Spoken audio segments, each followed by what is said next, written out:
On May 23rd, 2020, Harvard Business Review published an article that went viral.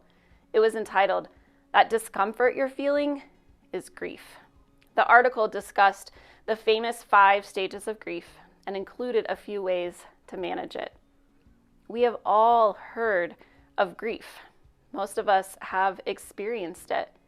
If you've lost a loved one, someone, maybe even me, has probably told you that you need to allow yourself to grieve. One church member who wasn't able to have a formal memorial service when her grandma passed away during the pandemic described grief as a shadow of disappointment following you around, waiting to show itself.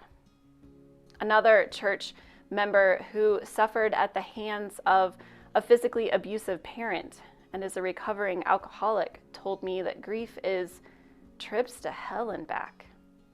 Last month, church vitality consultant Carrie Newhoff posted a podcast where megachurch pastor Rick Warren opened up about his own grief at the tragic loss of his son from suicide. During the interview, Warren said he believes that there is a coming, quote, tsunami of grief. Although it may have been easier to relish in the joy of this moment, more opportunities to be together, more vaccines, more of what we know and love, we are aware that the pain of this moment is far from over. So for the month of May, Mental Health Matters will motivate us to meet up with more of our grief. If you are like most of us, you're thinking, "Arg, Pastor Amy, are you kidding me? Spring is finally here. Some of us are worshiping in person, and I am just ready to put all of this behind me." And you want to talk about grief for an entire month? That's one of the things about grief. We don't like it. We want to move out of it as quickly as possible. But deep down, we know it doesn't work that way.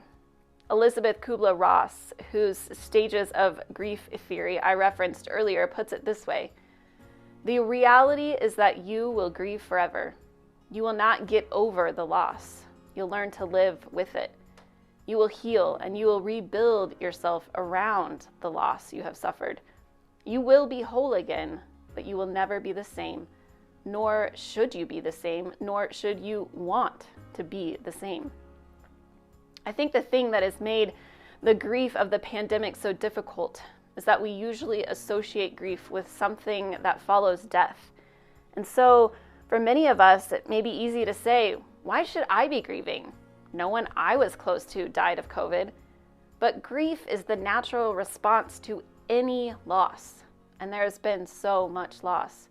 The loss of normalcy, the loss of connection, decreased economic security, the loss of certainty, which maybe we never really had anyway, but we lost the feeling that we thought we had it.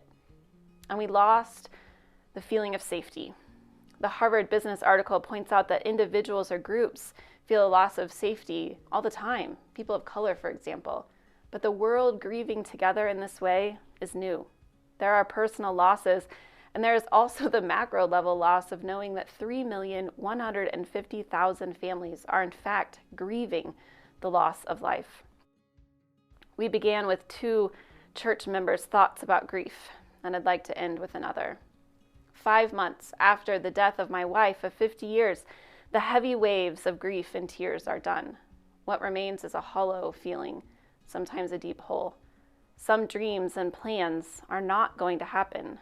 The way forward is different, but there is a way forward.